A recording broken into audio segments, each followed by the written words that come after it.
Get Gutsy, episode number 133 with Lacy Boggs on Is What You're Doing Supporting Your Sales?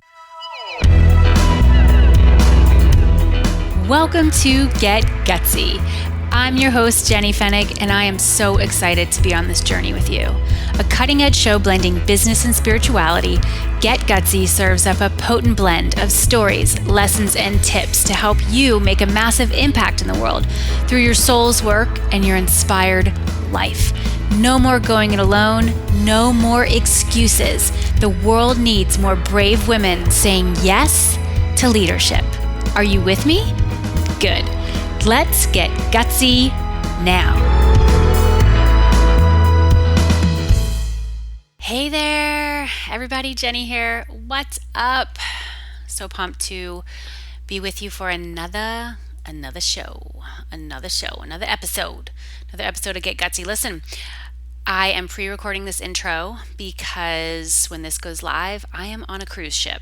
I'm on a cruise ship cruising somewhere in the Caribbean Sea, and I'm freaking pumped. It's spring break. If you're on spring break, I hope you're having a blast. If you're not on spring break, just enjoy some spring break energy. I'm going to share some spring break energy with you. For sure. Listen, before you tell you about our guest and some of the awesome places we go during today's conversation, I want to make sure that you are getting in on something awesome. I say awesome a lot, don't I? I'm actually recording this intro kind of late. It's the night after my son's birthday. We're leaving for our trip soon, and I feel like I'm getting a gazillion things done, So my brain might not be as sharp as it typically is, but that's okay, Sometimes you just gotta keep on rolling. Yes, the last episode I shared about the Tribe Building Challenge, and now we're ready for you. We are ready for you. TheTribeBuildingChallenge.com. That's TheTribeBuildingChallenge.com. Come in. It's 5 days. We are going deep. You are going to grow your audience, business, and confidence. I mean, if that doesn't just capture it all for you, I don't know what does. And it's happening starting next week. If you listen to our episodes when they come out, now's the time. It's April 25th through the 29th. You're going to love it. We're going to add so many new members to our tribe. You're going to get a real feel for what is this whole tribe thing anyway? What's the buzz about? Why is it important? And I want you to really step into that. When you step into leadership, I want you to step into this calling. I want you to stop holding yourself back, stop making excuses, and the Tribe Building Challenge is going to get you there. It's my most popular kind of free offering that I put out there. We do it several times a year, and now's the time. Okay, so TheTribeBuildingChallenge.com. I want to come back from my vacation, from my spring break, with a gazillion people signed up. So will you be one of our gazillion? It's not really going to be a gazillion, but you know what I'm saying. Okay, so today we have Lacy Boggs. This woman is so fun to talk to and to look at her graphics online, her imagery online. It's really, really beautiful. So you're going to want to check her out after you listen to the episode. We're talking about your blog. We're talking about your Facebook post. We're talking about content strategy. And I love content. It's what I've been creating my business for years. I didn't really know that that's what it was when I first started, and now I do. And Lacy is, she was an aspiring Hollywood filmmaker, which is pretty interesting. Then she became a popular food blogger. Then she became this content strategist. She's experienced a lot. She holds nothing back during our talk today. And she's going to share some surprising areas you should look at when things don't work out the way you planned. Anyone else experience that? I'm raising my hand for sure. We talk about pivoting, letting go, knowing when it's time to make a move. And there's one question that she shares in the episode that I was like, oh my, that's good. And you need to be asking yourself this question every single day. When you do, you are going to stay in business and you're going to be excited about being in business. You dig me? You dig? All right, so I'm excited for you to experience this episode. I'm excited for you to really wrap your head around content strategy. And I'm excited to see you in the Tribe Building Challenge next week. Without further ado, I welcome you to this awesome convo between me and Lacy Boggs on Is What You're Doing Supporting Your Sales?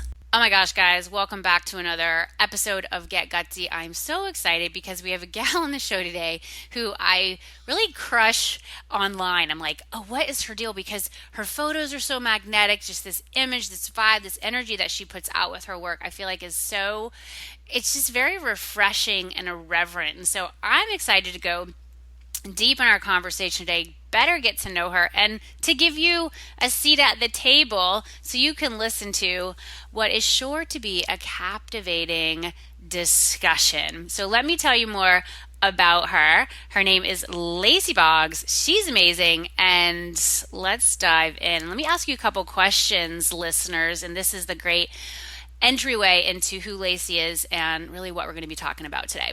What does it take to have a blog that actually makes an impact for your business? It all starts with strategy. Lacy Boggs is a content marketing strategist, author of the best-selling book, Make a Killing with Content, and director of the Content Direction Agency. She helps creatives and executives discover how to make the most of their content through a strong content marketing strategy. Ooh, that sounds really exciting, Lacy. Welcome to Get Gutsy. Thank you so much. I'm thrilled to be here. Yes. Yeah, we're going to have a lot of fun. So let's start with this idea of content. I was actually just having this conversation with a client, actually both my clients, they're a married couple, and we were doing a VIP day, and they're just talking about like how to get, I told them like, you all have so much content. You're not seeing it as that right now. And it's like, kind of just dying on your computer, like you're not doing anything with it. And so I was giving them, a real strategy and a simple approach to follow to get it off of the, like the files and get it into a place that can be published, regularly, so they can be getting out there, serving their customers and bringing new prospects into their business. So let's dive in and focus on content first. What is it in your, like for people like what is content and why do we need it? Yeah. So content to me is anything you produce to talk to your audience. So in my world, a lot of times that's blog posts, but it could be this podcast. It could be a video. It could be an infographic. It could be a speech that you give. I mean, anything you're producing, it could be a tweet, a Snapchat, you know what I mean? Anything you're producing to talk to your ideal customers or your audience is content.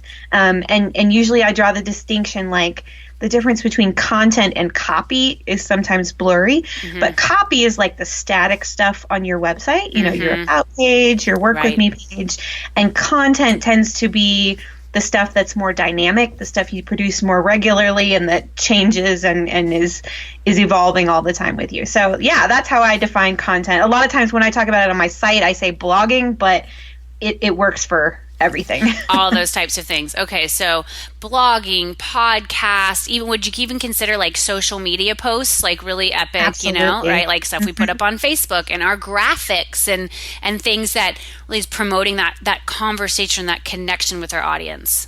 Yeah. I mean, even something as simple as a tweet can be content if you're doing it strategically and thoughtfully. Okay, cool. How did you get into this? Oh, a long and winding road. Let's travel that road. This is like my favorite part of this podcast. Oh, good. Let's I want to know about your road. Well, so I have a degree in moving image arts, which is a fancy name for film school. Okay. And so when I graduated from film school, I had this dream that I was going to be the next Sofia Coppola and make movies, and it was all going to be awesome. And I was applying for this prestigious internship out in Hollywood, and I got really far. Like, I think something like 3,000 people apply for 30 spots. And I got down to the last 100, and then I was cut. And I had no plan B. Well, you went all in, so there's some, that's a great, like, hey, you left nothing on the table. Okay, so you went for it, and it didn't happen. It happened. And so I spent a while trying to break into Hollywood, which is really, really hard. And I got really depressed and gained a lot of weight. And it was like the long, dark tea time of my soul there. But then I decided that I would go back to my first love, which was writing. And so when my husband and I picked up and moved from California to Colorado, I walked into a temp agency and said, I'm a copy editor. And they said, you have no copy editing experience. I said, no, but I can do this. Good for you. That's gutsy. Yeah. Uh-huh. So they gave me a test, and I scored 100%. And they said I was the only person that ever scored 100% on the copy editing test. And that landed me a job with a publisher. And so from there, I got into journalism and mostly magazines and things like that. And so I did that for quite a few years. I got laid off, got a different job, all kinds of stuff. And then I got pregnant. And I was working like 60 plus hours a week for this magazine for like not very much money. Yeah. I realized that more than half of my salary was going to have to go to daycare if I put my baby in daycare. And I was like, I am not working for pennies for half my salary to not see my kid for 60 hours a week. Like, what's the point? Right. Yeah, it's so often that motherhood is the catalyst for us to say, all right, this little this little thing that we've been doing over here, the way that I designed it up to this point, it's not going to work anymore. Okay. Well, and it wasn't working really wasn't before even working that, then. But you can ignore it a little bit because you're like, well, it's like once because I have 3 kids, and I kind of, this realization, it's true.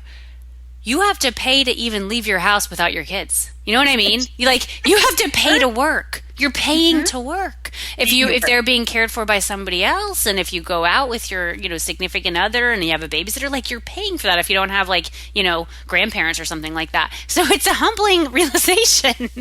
It is. And we don't have any family here in the States, so we didn't have that kind of built-in, it takes a village. We don't have a village, so we're hermits. I don't know. Yeah. So I started, I was a food writer at the time. I was the food editor of this local magazine. And so I started a food blog because that seemed like the obvious next step. And it did really well. The blog took off. I was building a big list. I was getting guest posts from Martha Stewart properties and all this stuff. And I wasn't selling jack.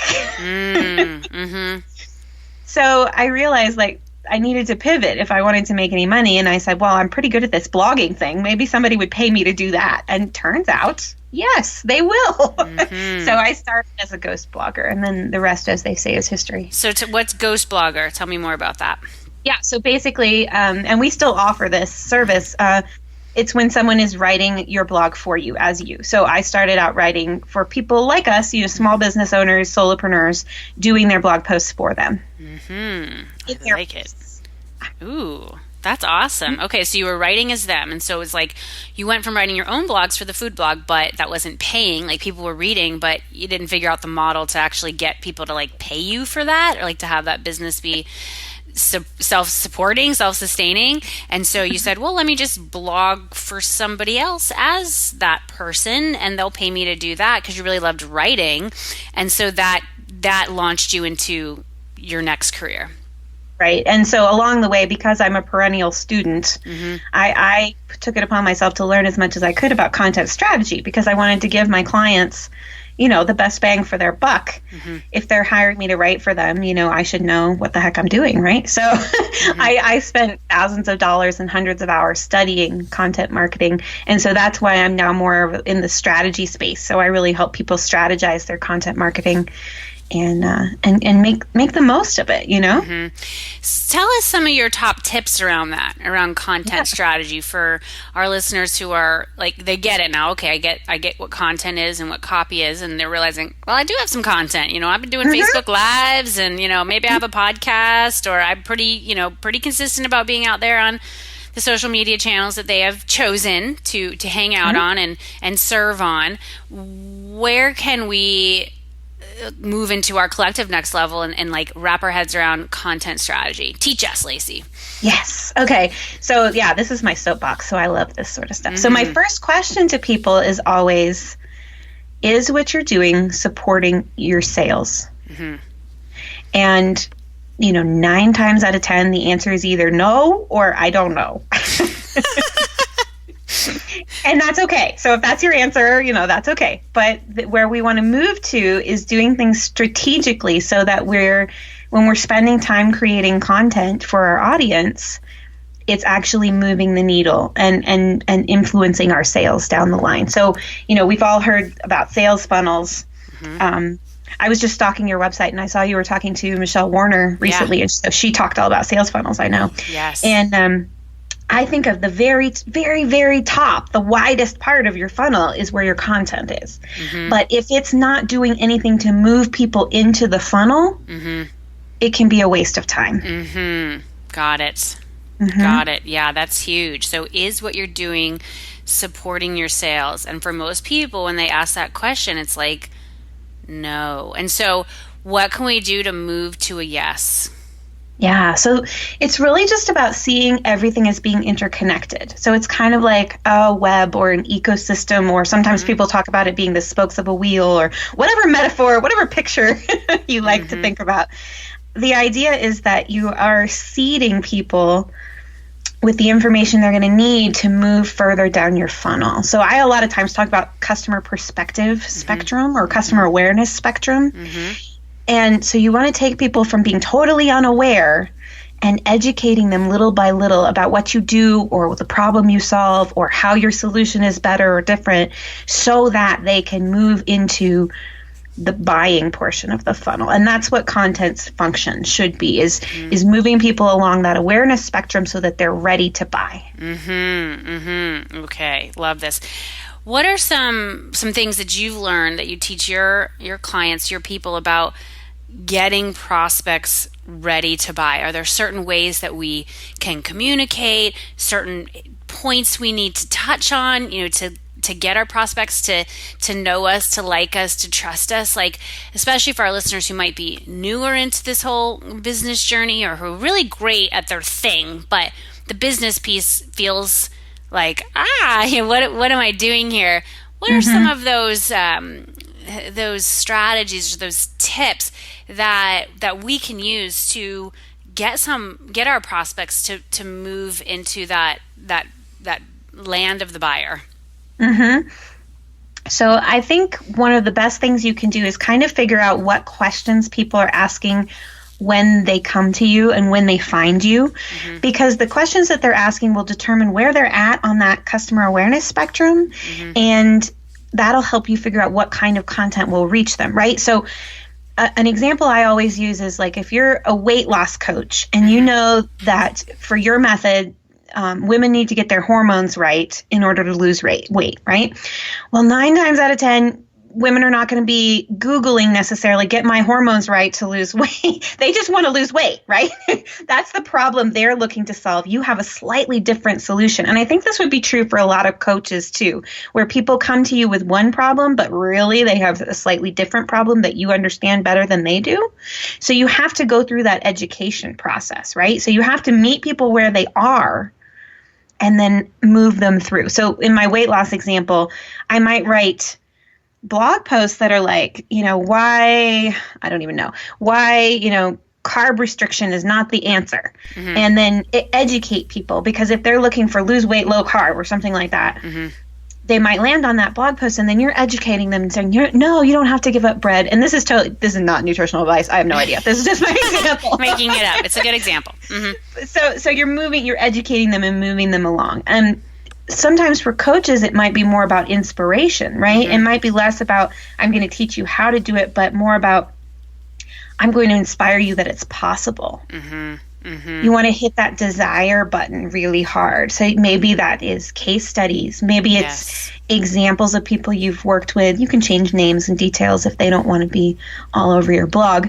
But giving those examples, like, this person achieved this incredible thing because she had the guts to work with me, or because she had the guts to invest in herself. Right.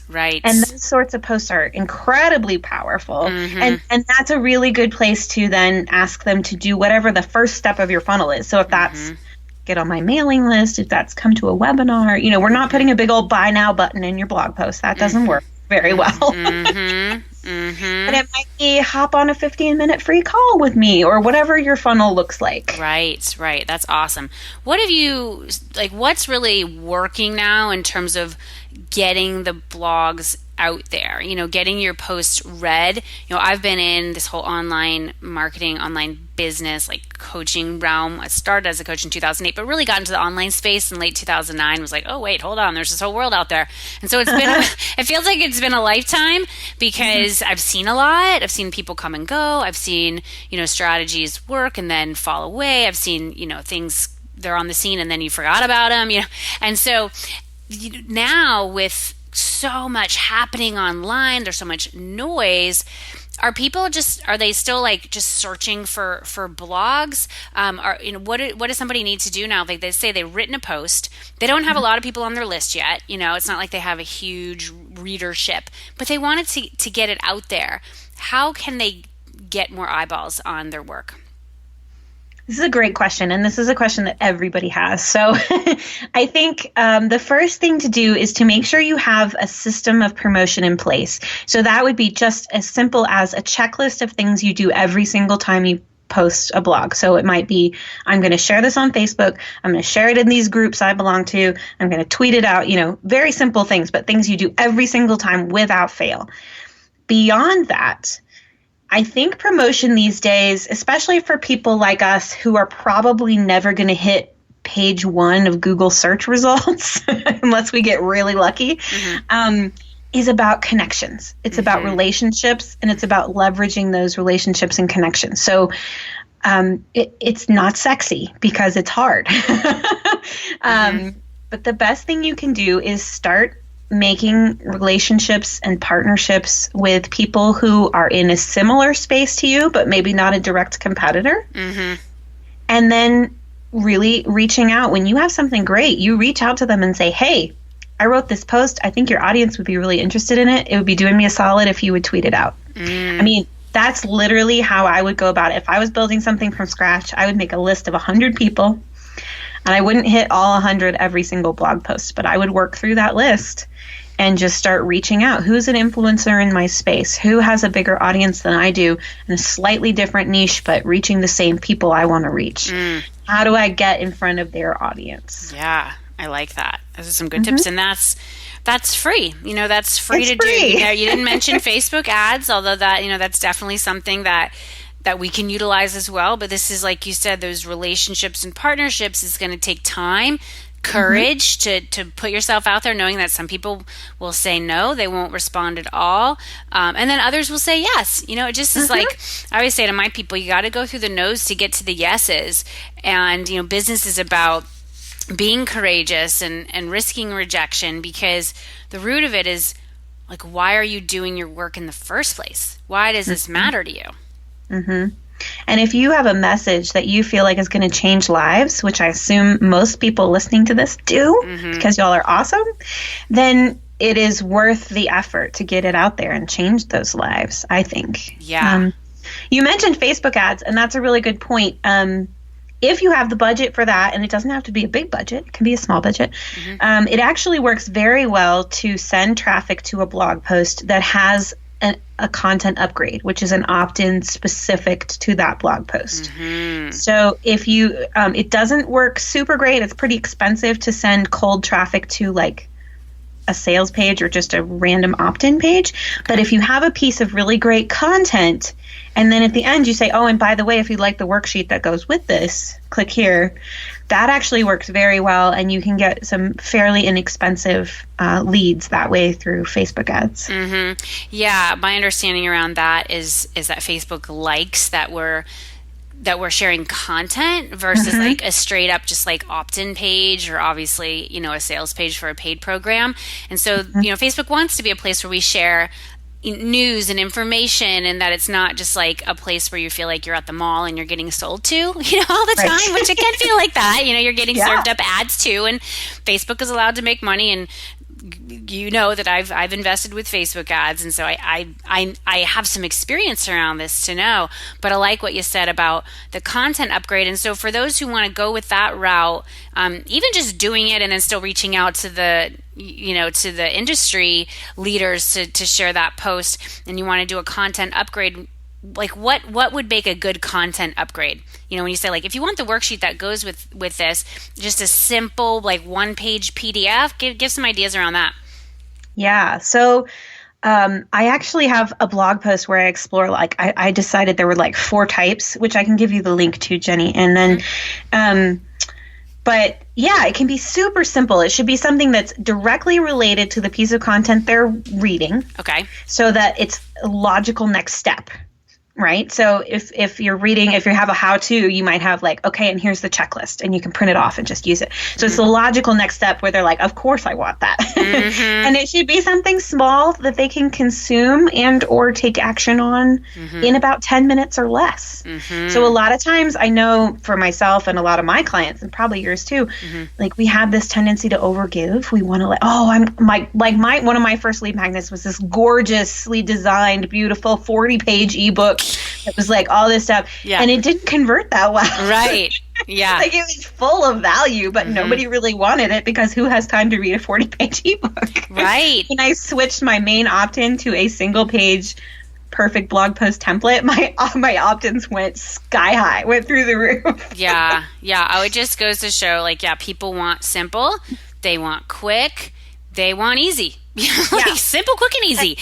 And they want to get a win. So if you can get them a win in that 10 minutes, boy, you were talking about know, like, and trust earlier. That is going to build some know, like, and trust there. If you can get them a small win in that 10-minute window, you're doing great. Yeah. And it doesn't have to be, and in terms of like people are going, I want to do that. And then how can I make it look cool? They could use a tool like Canva or something like that, right? Like Canva has a suite of offerings. They have like Canva for Business. You can find designers really expensively on like Fiverr and, other sites like that where you can find talent all over the world who will create, a simple 1-page PDF. You could have that done this week. It could be done.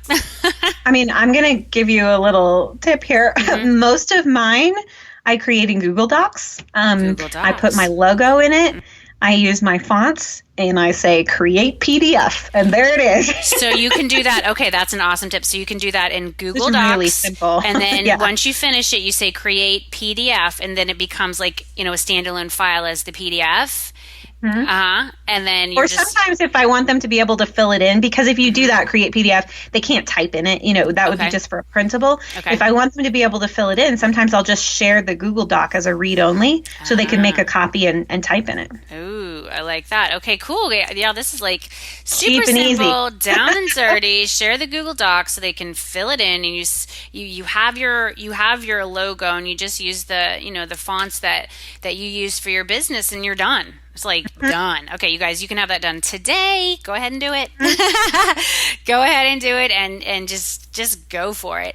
It's all about, done is better than perfect, and you simply need to get your work out there and test things. Like you said, you put together this fancy, ebook, and you're so proud of it, and it took you a while, I'm sure, to get that done and designed and finalized, and then it was just too much. It was overkill for what the objective was.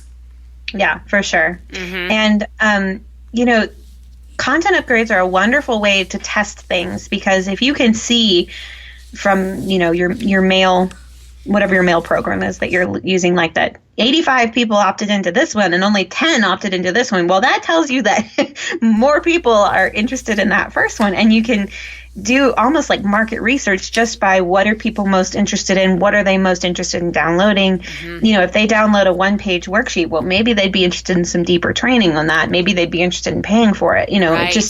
It's a lot of great information that you can track with those kinds of content upgrades. Absolutely. That's really cool tips. So what has been your biggest challenge on this journey of being a business owner? You've made all these pivots, you've made these moves, you've found your way into blogging and really teaching people now about content strategy, and it's just really cool to see what you've been able to build and how you've been able to evolve. But you and I both know that business comes with challenge.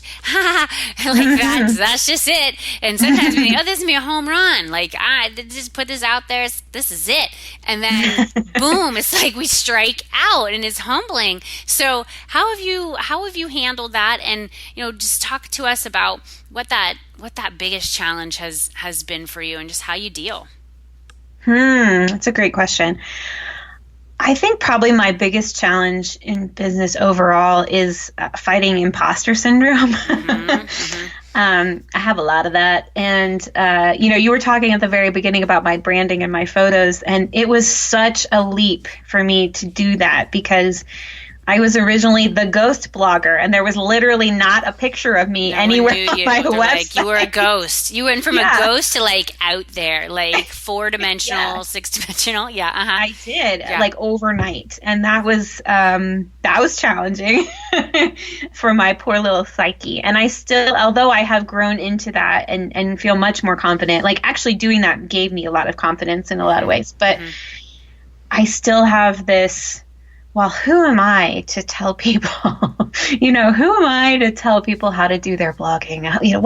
Why should they listen to me? And I mean, on paper, I got all the qualifications anybody could want. I'm good at what I do and I can own that. But like in my mind, it's like, well, why should anybody listen to me? Mm-hmm. So overcoming that, I think, has been my biggest challenge overall. Mm-hmm. Yeah. And how do you overcome that? And it's, in my experience, it doesn't really go away. Like you have moments where you're like, okay, it gets quiet. You're like, all right, it's gone. And then you move into another level. You got a new project and you've never done before, or you're testing this different, these new waters. And it's like all of a sudden that chatter comes up again. So what are some techniques that you use to help you move through that and not listen to those lies? Yeah, I mean, I think for me it tends to pop up in different ways, right? So I'll whack the mole in one spot, like showing up with those great photos. At first that was really hard for me, but I feel like I've owned that now. So I've whacked that mole, but it's popping up in other places. Right. Yeah. Right now for me, like I'm moving into this different, more strategy-based work, and so I'm really having to like remind myself that. Yeah, you've been doing this all alone. All along. You just weren't charging for it. You were doing it for free, sweetie. Yeah. Uh-huh. Right. And so, like, you have already proven that you could do this. You have the, I was working with a coach, and she was like, well, do you have any numbers? And I was like, oh, no, I don't have any numbers. And then she kept asking me things, and I was like, well, I can on average increase your leads by 300%. And she was like, that's a number. Mm-hmm. Mm-hmm. But see, I'm just too close to it. And so that's what I'm, fussing with right now is like, yes, you are the expert. You can do this. It's okay. Mm-hmm. Yeah. Yeah. So it's like moving through that and trusting that, with each level, and each time we like whack that mole, it's like, okay, that goes away, but then there's something else. But yeah, if you've whacked one mole, you can whack another. And it's interesting now that I know your background with film school and wanting to be the next Sofia Coppola. Now I get it. Like now your photos, like, oh yeah, like I loved them. Like they really just they're very captivating. And it's that your website. Tell everybody your website so they're like, what are they talking about? Like, yeah, you can go stalk me at lacyboggs.com. There you go, like lacyboggs.com. Just check it out. It's like very clever. You look like you're smoking a cigarette, but it's a pencil, right, or a pen.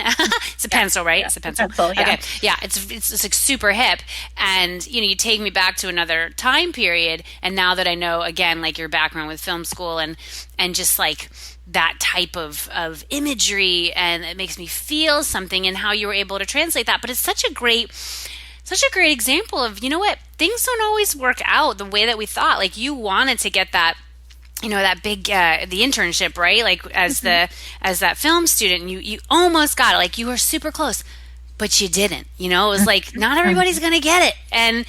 And we all hope that we do. But yet you were able to parlay that into, that energy. And maybe it's like the telling stories. It's like you're still telling stories. You're doing it in a different way. You're doing it for the business marketplace. It sounds like you're working with clients that you're really excited by, or you're guiding them to get their work out on a bigger stage. And so for our listeners who've been dealt with some disappointments, right? We've had some setbacks. We've had some challenges, and we're wondering, wow, what does this all mean? I thought that was going to work out. I thought that was my dream job. For me, my dream job was public relations. Like I went from Florida, I went to college in University of Florida, and I made my way to the, the big bad city, New York City. It was like the capital of PR. Like you went to Hollywood, I went to New York. Right. And that was it. It was just like, oh my God, I did it. I got an internship. I did score the internship.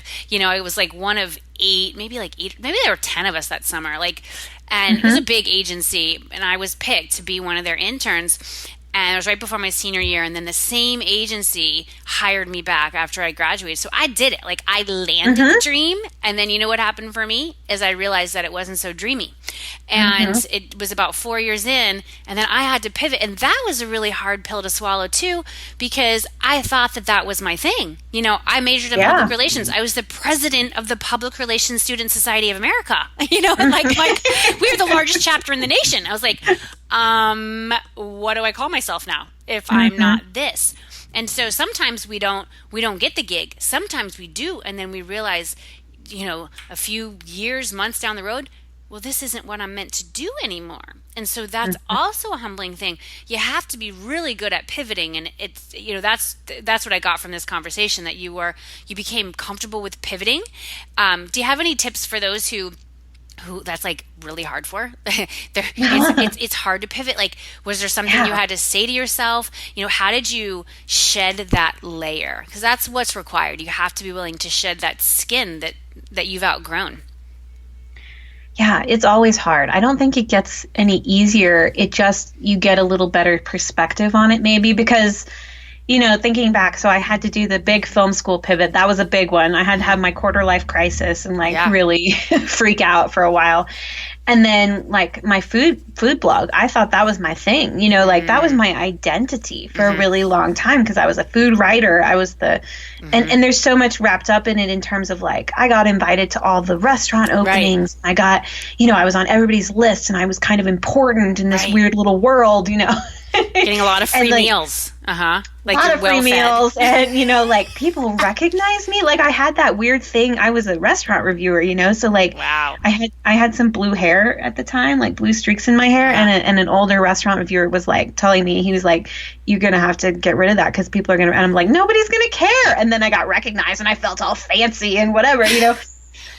And then to have that not work as a food blogger, that was a big, like I was blogging for frickin' Martha Stewart websites, you know, like this should have worked. Yeah, you're like, this should be working, and why isn't it working? And I experienced this just recently. Like, I have a course that I love and that I know gets great results for people, but something about it was kind of a miss. Like, I would launch it again and again and again, and my numbers would just never, I was successful, it was profitable, but it was just never as good as I thought it should be. Right. And so, like, again, this year, I'm making a pivot. I'm saying, you know what? There's something not right about that product. It's just not landing. Right. And that's okay. And I'm going to do something different. But like, I had to go through a mourning period, because like all last year, my whole life was focused on selling that damn product. Yeah. Like, this is so working. Now I have to switch again. And it was like, oh, I have to get rid of all that work that I did. But once you get through it, you can take this deep breath and be like, oh, okay,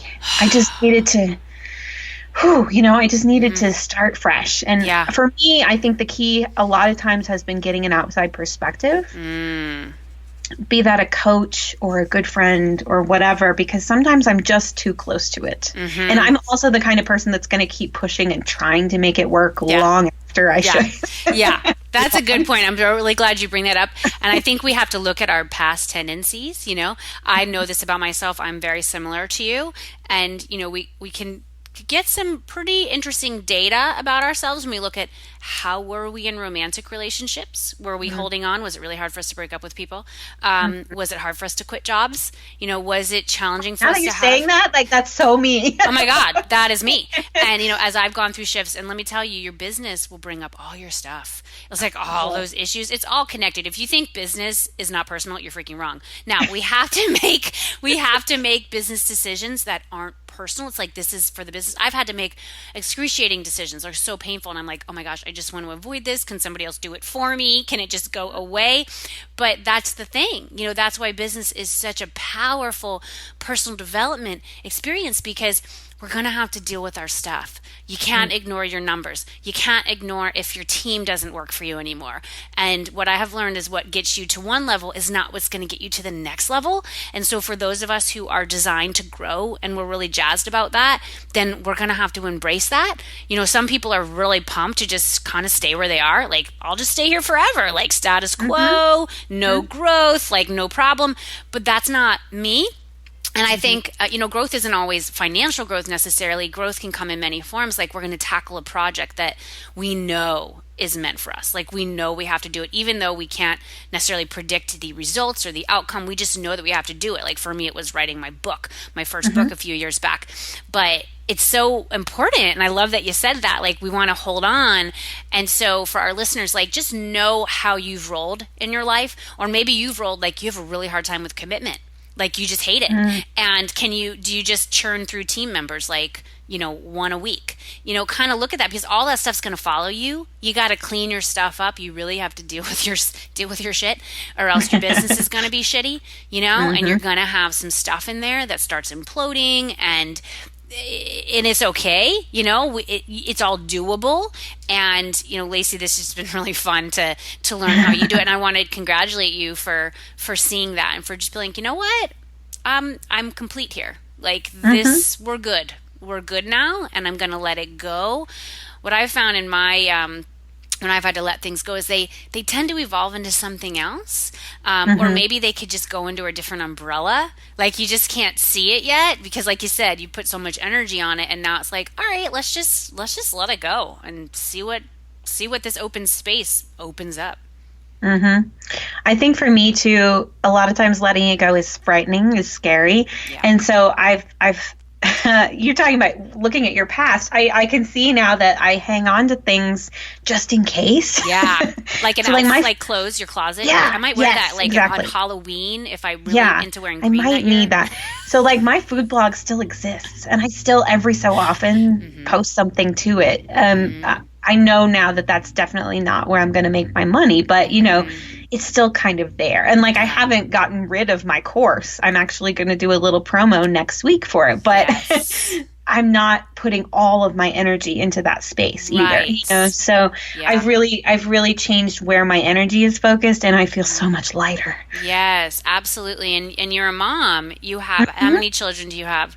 Just the one. Yeah, okay. I have a 6-year-old. A 6-year-old daughter, right? Your daughter. Yes. All right, cool. And so, how has that impacted your world? Just moving into motherhood, and the B word, the balance, or the lack of balance, or just like doing, like living. I just will call it, we're just living. We're living. So, how has that influenced the way that you show up, and the way you do business, the way you make decisions?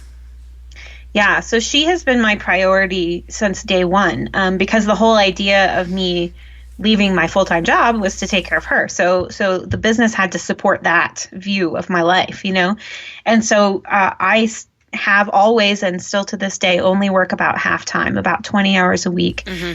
She's in half-day kindergarten this year. So in the fall, everything changes, and I have, 7 hours a day. I don't know what I'm going to do with myself. Right. But up until now, I've built my business up, and it's grown more slowly than a lot of people, and that, a lot of people can get into that compare and despair. I know I've had those moments where I'm like, oh, why is she so much better than me? But it's not about being better. It's about what is right for my life versus what is right for her life. So, I mean, I'm pretty proud that I have this job that's making, more than 6 figures in revenue and paying me more than I was making at a full-time job, and I'm only working 20 hours a week. That's pretty sweet. Boom, boom, boom, boom, right there. You do have to look at those numbers of hours that you're putting in. And everybody, when you have a business, it's not all going into your pocket. That's another thing to know, and that's okay. It's okay, because we're not freelancers, right? We are building a business. There are costs to the business. I have them too, Lacy. And when I look at, what this business has afforded me, and I too have, I have 3 kids, so, and I've never worked, quote, full time since having children. And that was the fucking point, like I didn't want to, if I wanted that, I could have just stayed. I was actually really well paid in corporate. I made more than 6 figures in corporate. I didn't need to leave because I was like, dudes, I could have stayed and, got the childcare and everything else. But that felt so limiting to me. I was still under somebody else's thumb. I had to ask permission to take vacations. I had to, get sign off for certain things. I'm like, this is dumb. Like, this just doesn't feel right to me. And so now with, we homeschool my oldest, looks like number 2 will be coming into that mix. Next school year, my youngest will probably do like a few days a week of nursery school next year, just so I can really focus on teaching my boys in the mornings, and then shifting into my business the afternoon. the fact that I can do that I can pull that off. And Lacey, I was not planning on that. Like the whole homeschooling thing, like really was this like, whoa, talk about like the curveball. But life is full of curveballs, and it's like, are you going to freak out because you have a curveball? And you can freak out, but then will eventually you just, okay, what are we going to do about it? How are you going to respond to that? I've been able to respond, and I'm able to do what I want to do in this work. I have my coaching school, I have this podcast, I have, a membership program, I have, my mastermind, I have things that I love to do, and I get to call the shots. I get to decide. Like that to me is the ultimate freedom. And so for our listeners, like, hey, you know what? Maybe you're not going to grow as fast as like this other person because you have kids or you have, elderly parents that you're caring for. Just whatever. Maybe you don't want to work like full time. You want to go travel and go take like a month off. Who knows? Yeah, like go freaking do that. Don't apologize for it. Go celebrate that it's possible. Lacey, you are one gutsy woman. That is for sure. And I want to know the answer to our finale question. What is the gutsiest move you've ever made, and how does it inspire your life and work today? Oh, man. I've been thinking about this, trying to decide. You got a lot to pull from, I know. I mean, honest to God, I think rolling with that branding is one of the gutsiest moves I've ever made, because it cost a lot for me at the time. I was super scared to do it. Right. It was a total 180 in terms of how I was presenting myself and my business. I had to get over like getting in front of a camera and getting those pictures taken and all that stuff. So like it was a huge leap of faith to pay a crap ton of money and not know if it was going to pan out or be anything different. And it has been amazing. It is completely transformed my business. As I think I mentioned before, like it actually gave me personally confidence in myself that I didn't have before. Like when we were going through the branding process, my branding consultant asked me like, where do you want to be in 5 years? And so I actually had a list of like dream clients I wanted to work with. And within 3 months of launching my new website, one of those people was actually my client. Nice. I had to come up with a new 5-year plan because I was already hitting it. Nice. So it was terrifying. It was super scary to invest in myself and my business that way. It was scary to have to overcome those imposter syndrome things that were happening. And it was worth it. Totally worth it. Yes, absolutely. Well, I'm so excited that you did that. You went for it. And I believe in the power of photography, especially. It says something, the picture speaks, what is it? Picture speaks 1,000 words. Is that what it's true. It absolutely is true. I've invested in so many different photographers over the years. I love it. Actually, you wanted to go be like a filmmaker. When I was in middle school, I wanted to be a model. That was my thing. I was like, I'm going to be a model. And I got to go with my mother was a teacher at a community college. And so they had like this kind of open, they had a need for like models for the photography students one day. And I got to do it. And I was like in heaven. I just thought it was the coolest thing ever. And then she kept saying, when I got older, she's like, you could be a model. I'm like, I'm like too short. That's really not, I'm like, I wasn't going to be the next Giselle.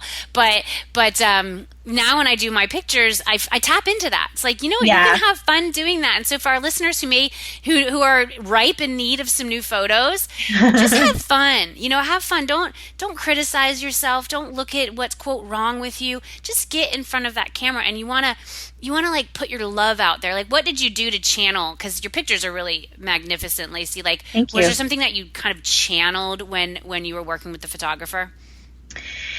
Yeah, so my branding consultant was Sarah Oncalmo of Public Persona, and so we worked through a whole process, and she was the art director on the shoot, and so we had talked about that I had this what do you want to say, like alternate persona where I was like the detective and the and the femme fatale, like you said, and the noir aspects and things like that. So I kind of just put on that role. I often say that those pictures are me dialed up to 11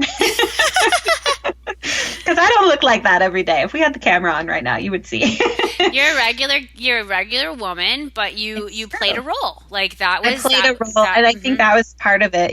Just getting in that role and and feeling confident and sassy. And let me tell you, a great hair and makeup person can make you feel really confident. Absolutely. Absolutely. Well, you know what? It works for you, and it's an investment that pays off. So I'm super glad that you did that.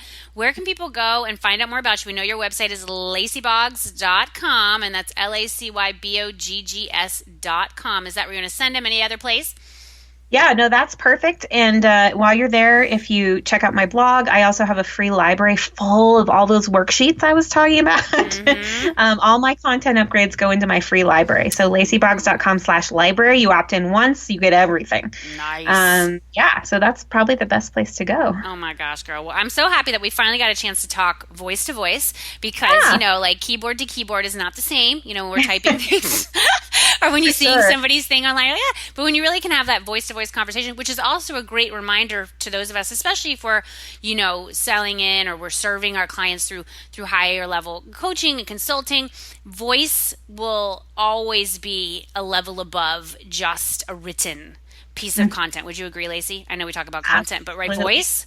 Yeah, no, for sure. And I mean, no matter how that is. So if you're blogging and then you get them on the phone, that's great. Or if you're podcasting or video blogging, whatever it might be, for sure. Yes. Well, thanks so much for being here, Lacy. Best wishes for continued success and growth in all that you do. And all you listeners out there, I'm so happy to hang out with you every single week here on the show. This is Jenny Fennig sending you so much love, light, and faith as you get gutsy. I will see you next time. Hey, this is John Lee Dumas of EO Fire, and you're listening to Get Gutsy with Jenny Fennig. Gutsy leaders unite and ignite. I hope you enjoyed this episode of Get Gutsy as much as I enjoyed creating it for you.